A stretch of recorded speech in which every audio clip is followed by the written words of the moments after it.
Hello friends, welcome to my channel. நம்மளுக்கு எல்லாருக்குமே ஸ்டாக்ஸ்னால் என்ன, மியூச்சுவல் ஃபண்ட்ஸ்னால் என்ன, ஐபிஓ எப்படி ஒர்க் ஆகுது, அதை பற்றி நம்மளுக்கு நிறைய பேருக்கு அண்டர்ஸ்டாண்டிங் இருக்கும். ஆனால் பாண்ட்ஸ்னால் என்ன, அது எப்படி ஒர்க் ஆகுது, இது சேஃபா அப்படின்னு நிறைய பேருக்கு தெரியாமல் இருக்கும். அவங்க அதுக்காக தான் இந்த வீடியோ. இது காலேஜ் ஸ்டூடெண்ட்ஸாக இருந்தாலும் சரி, இல்லை இப்போ தான் புதுசாக இன்வெஸ்ட் பண்ண போகிற ஒரு பிகினர்ஸாக இருந்தாலும் சரி, அவங்களுக்கு இந்த வீடியோ ரொம்ப யூஸ்ஃபுல்லாக இருக்கும். அதனால் வீடியோவை ஸ்கிப் பண்ணாமல் ஃபுல்லாக பாருங்கள். அப்போ தான் உங்களுக்கு வீடியோ புரியும். வாங்க வீடியோக்குள்ளே போகலாம். இப்போ உங்ககிட்ட 1 லட்ச ரூபா பணமும் கொடுத்து அந்த பணத்துக்கு மந்த்லி உங்களுக்கு இன்ட்ரெஸ்ட்டும் கொடுத்தா எப்படி இருக்கும்? இதே தான் பாண்ட்ஸில் ஒர்க் ஆகும். இது நம்ம டீட்டெயில்டாக பார்க்கலாம். பாண்ட்னா என்ன, அதில் என்ன டைப்ஸ் இருக்குது, கவர்மெண்ட் பாண்ட்ஸ், கார்பரேட் பாண்ட்ஸ்னா என்ன, இன்ட்ரெஸ்ட்னா என்ன, மெச்சூரிட்டினா என்ன, இது சேஃபா இல்லையா, அதெல்லாம் பற்றி நம்ம இந்த வீடியோவில் டீட்டெயில்டாக எக்ஸாம்ஸோட பார்க்கலாம். இப்போ ஒரு பாண்ட்னா என்னன்னு பார்ப்போம். இப்போ கவர்மெண்ட்டாக இருந்தாலும் சரி, இல்லை கார்பரேட், இல்லை முனிசிபல், இது போல் இவங்க பாண்டை இஷ்யூ பண்ணுவாங்க. ஒரு பாண்டு ஒரு வேலைக்கு யூஸ் பண்ணுவாங்க. இப்போ உதாரணத்துக்கு நீங்கள் ஒரு 10,000 ஒருத்தர் பாண்டில் நீங்கள் வாங்கியிருக்கீங்க அப்படின்னா 10,000க்கான பாண்டுக்கு அவங்க எவ்வளோ இன்ட்ரெஸ்ட் தராங்கன்னு அவங்களே மென்ஷன் பண்ணியிருப்பாங்க. லைக் 7%, 8%, 10%, இது போல் அவங்க ஒரு பாண்ட்ஸுக்கு ஏற்ற மாதிரி இன்ட்ரெஸ்ட் கொடுப்பாங்க. இப்போ அந்த பாண்டில் நீங்கள் 10,000 கொடுத்து வாங்கிட்டீங்களா, ஒரு வருஷத்துக்கு நீங்கள் வாங்கியிருக்கீங்க அப்போனா உங்களுக்கு மந்த்லி அவங்க இன்ட்ரெஸ்ட் தராங்க. இப்போ 10% அவங்க இன்ட்ரெஸ்ட் தராங்கன்னா 10,000க்கு 10% 1,000 ருபீஸ். மாதம் உங்களுக்கு 1000 ரூபாய் காசும் வரும். அது மட்டும் இல்லாமல் ஒரு வருஷம் முடிஞ்சதுக்கப்புறம் உங்களுக்கு அந்த 10,000 கொடுத்துருவாங்க. அது மட்டும் இல்லாமல் உங்களுக்கு ஒரு வருஷத்துக்கு 12 மாதம் 12,000 சேர்த்து உங்களுக்கு இன்ட்ரெஸ்டோட சேர்த்து வந்துருக்கும். இதுதான் பாண்ட் இப்படி தான் ஒர்க் ஆகுது. இப்போ இந்த பாண்டில் 3 டைப் இருக்குல்ல, அந்த 3 டைப்னா உங்களுக்கு என்னன்னு சொல்கிறேன். லைக் இந்த government bond, corporate bond, municipal bond, இதை பற்றி நான் உங்களுக்கு டீட்டெயில்டாக எக்ஸ்பிளைன் பண்ணுறேன். கவர்மெண்ட் பாண்ட்னா என்னன்னா, கவர்மெண்ட்ஸ்க்கு நம்ம கடன் கொடுக்கறது. இப்போ கவர்மெண்ட்டுக்கு நிறைய பணம் தேவைப்படும். இந்த ரோடு போடுறதுக்கு, கம்பெனிஸ் டெவலப் பண்ணுறதுக்கு. கம்பெனிஸ் மீன்ஸ் கம்பெனிஸில் அவங்க இன்வெஸ்ட் பண்ணி கம்பெனிஸை வளர வைப்பாங்க. ஏன்னா அப்போ தான் நிறைய மக்களுக்கு வேலை கிடைக்கும் அப்படின்னு சொல்லி. அது மட்டும் இல்லாமல் ரோடு போடுறது நான் ஆல்ரெடி சொல்லியிருப்பேன். அப்புறம் கவர்மெண்ட் மக்களுக்கு உதவி பண்ணுறது, இந்த ரேஷன் பொருட்கள், இது போல விஷயத்துக்கெல்லாம் கவர்மெண்ட் மக்களுக்கு உதவி பண்ணுறதுக்கு இந்த பணத்தை யூஸ் பண்ணிப்பாங்க. யூஸ் பண்ணி இப்போ அவங்களுக்கு என்ன பெனிஃபிட், அதனாலலாம் நம்ம மக்கள் அது மூலிமா பயனாகிறோம்ல, அந்த பயன்படுத்துறதுக்கு நம்ம வேற பொருள் வாங்குவோம். அது மூலிமா கவர்மெண்ட்டுக்கு டேக்ஸ் போகுதா, அந்த டேக்ஸ் மூலிமா கவர்மெண்ட்டுக்கு காசு வரும். அந்த காசு நம்மளுக்கு கொடுப்பாங்க. இதுதான் கவர்மெண்ட் பாண்ட்ஸ் ஒர்க் ஆகுது. கவர்மெண்ட் பாண்ட்ஸ் ரிஸ்க் ரொம்ப கம்மி. ஆனால் கவர்மெண்ட் பாண்ட்ஸ் பொறுத்த வரையும் ரிஸ்க் கம்மிக்கு ஏற்ற மாதிரி ரிட்டர்ன்ஸும் கம்மியாக தான் இருக்கும். 5%, 6% அவ்வளோதான் உங்களுக்கு இன்ட்ரெஸ்ட் வரும். அதை தாண்டி பெருசாக ஒன்று எதிர்பார்க்க முடியாது. அதுக்கு அடுத்தது corporate bonds. Corporate bonds risk ரொம்ப அதிகம். கார்பரேட் பாண்ட்ஸ் யார் இஷ்யூ பண்ணுவாங்கன்னா, கார்பரேட் கம்பெனிஸ், பெரிய கம்பெனிஸ் இஷ்யூ பண்ணுவாங்க. இந்த கார்பரேட் பாண்ட்ஸ் பொறுத்த வரையும் ஒரு கம்பெனி ஐபிஓ லான்ச் பண்ணதில்ல. ஐபிஓ பற்றி நம்மளே டீட்டெயிலாக ஒரு வீடியோ போட்டிருப்போம் நம்ம சேனலில், செக் பண்ணி பாருங்கள். ஒரு கம்பெனி ஐபிஓ லான்ச் பண்ணும். ஐபிஓ லான்ச் பண்ணி மக்கள்கிட்ட பணத்தை கலெக்ட் பண்ணி அவங்களோட பிஸ்னஸை டெவலப் பண்ணுவாங்க. அதுக்கு ஐபிஓ மூலிமா அவங்க ஸ்டாக் மார்க்கெட் உள்ள வருவாங்க. அதுக்கப்புறம் பிஸ்னஸ் போக ஸ்டாக் ப்ரைஸ் மேலே போச்சுன்னா மக்களுக்கு இன்ட்ரெஸ்ட் வரும். அதே போல தான் இது. ஆனால் இது டிஃப்ரெண்ட். இப்போ நீங்கள் ஒரு கார்பரேட் பாண்ட் பை பண்ணிட்டீங்க. கார்பரேட் பாண்ட்ஸ்ல ரிஸ்க் அதிகம்னு சொன்னல, அதுக்கேற்ற மாதிரி ரிவார்டும் அதிகமாக இருக்கும். கவர்மெண்ட் பாண்ட்ஸ்ல நான் என்ன சொன்னேன், 7%, 6% அவ்வளோதான் இன்ட்ரெஸ்ட் வரும்னு சொன்னேன். ஆனால் கார்பரேட் பாண்ட்ஸில் 9%, 10% அது போல ரிட்டர்ன்ஸ் வரும். அதனால ரிஸ்க் அதிகம், அதுக்கேற்ற மாதிரி உங்களுக்கு ரிட்டர்ன்ஸ் அதிகமாக இருக்கும். இப்போ இந்த கார்பரேட் பாண்ட்ஸ்லாம் அந்த கம்பெனி என்ன பண்ணுவாங்கன்னா, அவங்களோட பிஸ்னஸை டெவலப் பண்ணுவாங்க. டே டு டே ஆக்டிவிட்டீஸ்க்கு இன்வெஸ்ட் பண்ணுவாங்க. இன்வெஸ்ட் பண்ணி அது மூலிமா பிஸ்னஸ் டெவலப் ஆகிறதுனால அவங்களுக்கு இன்கம் வரும். அதுக்குள்ளேருந்து நமக்கு இன்ட்ரெஸ்ட் கொடுப்பாங்க. இதே போல தான் இப்போ நீங்கள் 10,000 கொடுத்து நீங்கள் வாங்கியிருக்கீங்க. உங்களுக்கு மாதம் 10% தராங்கன்னா மாதம் 1000 வரும். ஒரு வருஷம் முடிஞ்சதுக்கப்புறம் 12 மாதத்துக்கு உங்களுக்கு காசு வந்துருக்குமா, 12,000. அது மட்டும் இல்லாமல் நீங்கள் கொடுத்த அந்த மெச்சூரிட்டி, அந்த 10,000 இருக்குது பார்த்தீங்களா, 1 இயர் கழிச்சு அதுவுமே வந்துடும். இது இப்படி தான் கார்பரேட் பாண்ட்ஸ் ஒர்க் ஆகுது. அதுக்கு அடுத்தது முனிசிபல் பாண்ட்ஸ். முனிசிபல் பாண்ட்ஸ்னா என்னன்னா, இப்போ நம்ம கவர்மெண்ட் பாண்ட்ஸ் பார்த்தோம்னா அது சென்ட்ரல் கவர்மெண்ட் இஷ்யூ பண்ணுறது. முனிசிபல் பாண்ட்னா இந்த பஞ்சாயத்துலாம் இருக்குது பார்த்தீங்களா, இந்த ஊர் பஞ்சாயத்து, அது போல் முனிசிபாலிட்டிஸ் அது போல் இருக்கவங்க அவங்க இஷ்யூ பண்ணுவாங்க.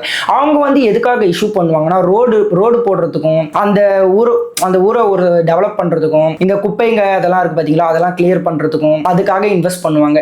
இன்வெஸ்ட் பண்ணி நம்ம கிட்ட இன்வெஸ்ட் பண்ணி மக்களுக்கு அவங்க ஹெல்ப் பண்ணுவாங்க. இது முனிசிபல் பாண்ட்ஸ் இப்படி தான் ஒர்க் ஆகுது.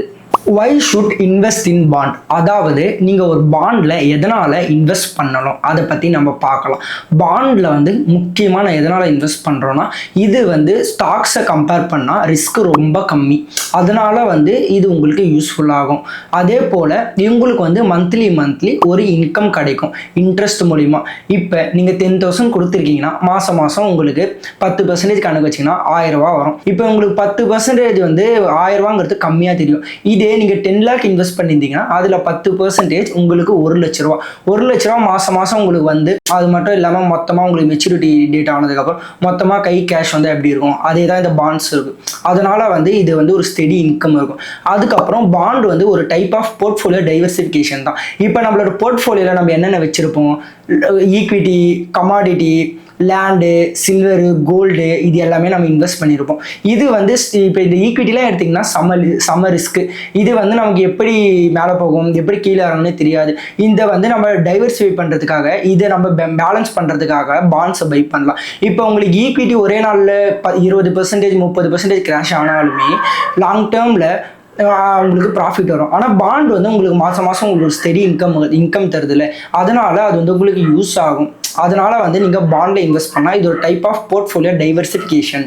இப்போ இது மூலிமா நான் பிகினர்ஸ்க்கு என்ன சொல்ல வரேன்னா, பிகினர்ஸ் நிறைய பேர் என்ன பண்ணுறாங்கன்னா, இருக்கிற மொத்த பணத்தையுமே ஸ்டாக்ஸ்லேயே இன்வெஸ்ட் பண்ணிடுறாங்க. ஸ்டாக்ஸ் வந்து மேக்ஸிமம் லாஸ் ஆகும், ஏன்னா அதில் வந்து ரிஸ்க் ரொம்ப அதிகம். அதனால் நீங்கள் வந்து ஃபுல் அமௌண்ட்டையும் நீங்கள் ஸ்டாக்ஸில் இன்வெஸ்ட் பண்ணுறீங்களா, இப்போ வந்து 10,000 இன்வெஸ்ட் பண்ணுறீங்களா, அதை நீங்கள் கம்மி பண்ணிக்கோங்க. 70% ஸ்டாக்ஸில், அதாவது 7,000 ஸ்டாக்ஸ்லையும் 3,000க்கு பாண்டில் இன்வெஸ்ட் பண்ணுங்கள். ஏன்னா 70% நீங்கள் ஸ்டாக்கில் இன்வெஸ்ட் பண்ணுறீங்களே, அது வந்து உங்களுக்கு ரிஸ்க் அதிகமாக இருக்கும். 30% நீங்கள் சேஃபஸ்ட் இன்வெஸ்ட்மெண்ட் பாண்ட்ஸில் பண்ணால் தான் உங்களுக்கு போர்ட்ஃபோலியோவாக அது பேலன்ஸ்டாக வச்சுருக்கும். அதனால பிகினர்ஸாக இருந்தாலும் இல்லை புதுசாக இன்வெஸ்ட் பண்ண வந்தவங்க, இந்த காலேஜ் ஸ்டூடெண்ட்ஸ் நீங்களாக இருப்பீங்களே, நீங்கள் வந்து இந்தமாரி ட்ரை பண்ணி பாருங்கள். அப்போ தான் உங்களோட போர்ட்ஃபோலியோவில் ரிஸ்க் கம்மியாக இருக்கும். இப்போ நம்ம இந்த பாண்ட் மார்க்கெட்டோட மெச்சூரிட்டிஸ் இருக்குல்ல, அதை பற்றி பார்க்க போகிறோம்.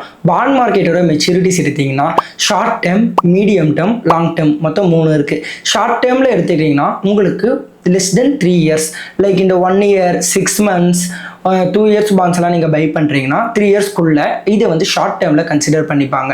மிட் டேர்ம்னா என்னென்னா மோர் தென் 3 years, 3 yearsலேருந்து 7 yearsக்குள்ளே. இப்போ இந்த 5 years, 7 years இதெல்லாம் பார்த்தீங்கன்னா மிட் டேர்மில் வரும். லாங் டேர்ம்னா என்னென்னா மோர் தென் 7 years, நீங்கள் 7 yearsக்கு மேலே எவ்வளோ வருஷம் பண்ணாலும் அது லாங் டேர்மில் கன்சிடர் பண்ணுவாங்க. இந்த 10 years, 15 years இதெல்லாம் இவ்வளோ வருஷம் நீங்கள் பண்ணுறீங்கன்னா இது வந்து லாங் டேர்மில் கன்சிடர் பண்ணுவாங்க. லாங் டேர்மில் உங்களுக்கு வந்து இன்ட்ரெஸ்ட் மட்டும் வந்துகிட்டே இருக்கும். இதுதான் வந்து பாண்ட்ஸோட மெச்சூரிட்டி பீரியட்ஸ். பாண்டோட மெச்சூரிட்டி முடியாமல் நம்மளால் வெளியே வர முடியுமா அப்படின்னு பார்த்தீங்கன்னா வெளியே வர முடியும். இப்போ இந்த கவர்மெண்ட் பாண்ட்ஸ் எடுத்துக்கிட்டிங்கன்னா 91 days கம்ப்ளீட் ஆனதுக்கப்புறம், நீங்கள் 1 year பாண்ட் போட்டிருக்கீங்க, 91 days கம்ப்ளீட் ஆனதுக்கப்புறம் நீங்கள் வெளியே வந்துக்கலாம். அதாவது 3 மாதம் நீங்கள் மினிமம் காசு வச்சிருக்கணும். 3 மாதத்துக்கு அப்புறம் நீங்கள் என்ன பண்ணணும்னா, உங்களுக்கு இன்ட்ரெஸ்ட் இல்லைனா அந்த பாண்டை கேன்சல் பண்ணிட்டு உங்களுக்கு பணம் உடனே தேவைப்படுது அப்படின்னா பாண்டை நீங்கள் க்ளோஸ் பண்ணிவிட்டு நீங்கள் வெளியே வந்துடலாம். இதே போல் கார்ப்பரேட் பாண்ட்ஸ், முனிசிபல் பாண்டுக்கும் இருக்குது. அதுக்கேற்ற மாதிரி மெச்சூரிட்டி டைம் மாறும். இவ்வளோதான் இந்த வீடியோவில் பாண்ட்ஸ்னால் என்னென்னு உங்களுக்கு புரிஞ்சிருக்கும்னு நினைக்கிறேன். இது உங்களுக்கு புரியலை அப்படின்னா, உங்களுக்கு எந்த டாபிக் புரியலை அப்படின்னு சொல்லி கமெண்ட் பண்ணுங்கள். ஏன்னா இந்த வீடியோ மேக்ஸிமம் நிறைய பேர் ஃபுல்லாக பார்த்துருக்க மாட்டீங்க. அதேமாரி பார்த்தும் உங்களுக்கு புரியலைன்னா, உங்களுக்கு எந்த டாபிக் புரியலைன்னு நீங்கள் கமெண்ட் பண்ணுங்கள். நான் உங்களுக்காக ஃபுல் வீடியோ டீட்டெயிலாக போடுறேன். அது மட்டும் இல்லாமல் இந்த கவர்மெண்ட் பாண்ட்ஸ், கார்ப்பரேட் பாண்ட்ஸ் பற்றி நான் உங்களுக்கு கம்மியாக தான் சொல்லியிருப்பேன். ஏன்னா இது பாண்ட்ஸோட பேசிக் தான். இதை தாண்டி இதில் நிறைய இருக்குது. இதெல்லாம் உங்களுக்கு வந்து அடுத்தடுத்த வீடியோஸில் நான் உங்களுக்கு கிளியராக எக்ஸ்பிளைன் பண்ணுறேன். ஏன்னா கவர்மெண்ட் பாண்ட்ஸில் பேச வேண்டியது இன்னும் நிறைய இருக்குது. நான் உங்களுக்கு அடுத்த வீடியோவில் நான் உங்களுக்கு டீட்டெயிலாக எக்ஸ்பிளைன் பண்ணுறேன். இவ்வளோ பார்த்து உங்களுக்கு இந்த வீடியோ புரிஞ்சுது அப்படின்னா கமெண்ட்டில் வீடியோ புரிஞ்சுதுன்னு சொல்லி நீங்கள் கமெண்ட் பண்ணுங்கள். அப்படி புரியலைன்னா, இல்லை இந்த சேனலில் ஏதாச்சும் டெவலப் பண்ணணும், ஆடியோ குவாலிட்டி, எடிட்டிங், இது லைட்டிங், இது போல் ஏதாச்சும் இம்ப்ரூவ் பண்ணணும்னா மறக்காமல் கமெண்ட் பண்ணுங்கள். நான் அதை வரக்கூடிய வீடியோஸில் இம்ப்ரூவ் பண்ணிக்கிறேன். இவ்வளோதான் இந்த வீடியோ உங்களுக்கு பிடிச்சிருந்துச்சுன்னா மறக்காமல் சேனலை சப்ஸ்கிரைப் பண்ணிக்கோங்க. அப்போ தான் அப்கமிங் ஃபினான்ஸ் கண்டென்ட் வீடியோஸ்லாம் உங்களுக்கு வந்து சேரும். நான் உங்களை அடுத்த வீடியோஸில் பார்க்குறேன்.